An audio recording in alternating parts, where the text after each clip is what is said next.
قرآن کا جو اعلان ہے جو ہمیشہ سے ہم سب کے لیے ہے، خداوند متعال ارشاد فرما رہا ہے کہ وَاعْتَصِمُوا بِحَبْلِ اللَّهِ جَمِيعًا وَلَا تَفَرَّقُوا، کہ اللہ کی رسی کو مضبوطی سے تھام لو اور تفرقہ نہ پھیلاؤ، فرقوں میں نہ بٹو، اختلافات میں نہ بٹو۔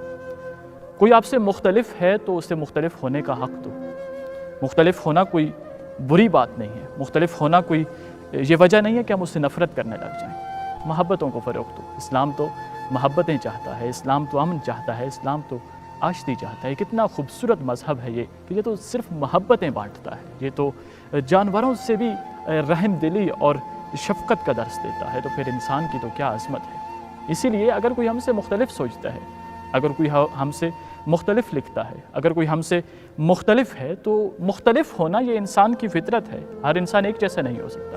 ان اختلافات کو قبول کرنا ہی اصل قوم کی نشان۔ تاریخی حقیقت ہے، ایک تاریخی خوبصورتی ہے کہ جب حضرت محمد صلی اللہ علیہ وآلہ وسلم نے ریاست مدینہ کی بنیاد اسی مواقعات پہ رکھی کہ جب مدینہ میں گئے تو مہاجرین و انصار کو ایک دوسرے کا بھائی بنایا، ایک دوسرے کا ہاتھ ایک دوسرے کے ہاتھ میں دیا کہ آج کے بعد تم ہمیشہ کے لیے ایک دوسرے کے بھائی ہو۔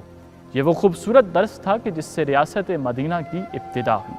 ریاست مدینہ کی بنیاد اتحاد ہوا کرتی ہے، ریاست مدینہ کی بنیاد آپس میں محبت ہوا کرتی ہے، ریاست مدینہ کی بنیاد پیار، امن اور آشتی ہوا کرتی ہے۔ یہی وہ درس ہے کہ جو ہمیں ہر راہبر نے، ہر لیڈر نے، ہر اچھا مائنڈ رکھنے والے نے دیا، جس نے ہمیں ایک کرنے کی کوشش کی، جس نے ہمیں ایک قوم اور ایک ملت بنانے کی کوشش کی۔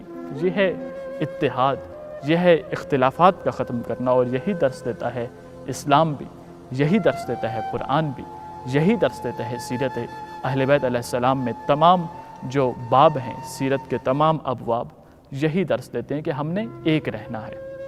اور اقبال نے کیا خوبصورت کہا تھا کہ منفعت ایک ہے اس قوم کا نقصان بھی، اور یہ دکھ ہے کہ منفعت ایک ہے اس قوم کی نقصان بھی ایک ہی سب کا نبی، دین بھی، ایمان بھی ایک، حرم پاک بھی، اللہ بھی، قرآن بھی ایک، کچھ بڑی بات تھی ہوتے جو مسلمان بھی ایک، فرقہ بندی ہے کہیں اور کہیں ذاتیں ہیں، کیا زمانے میں پنپنے کی یہی باتیں ہیں۔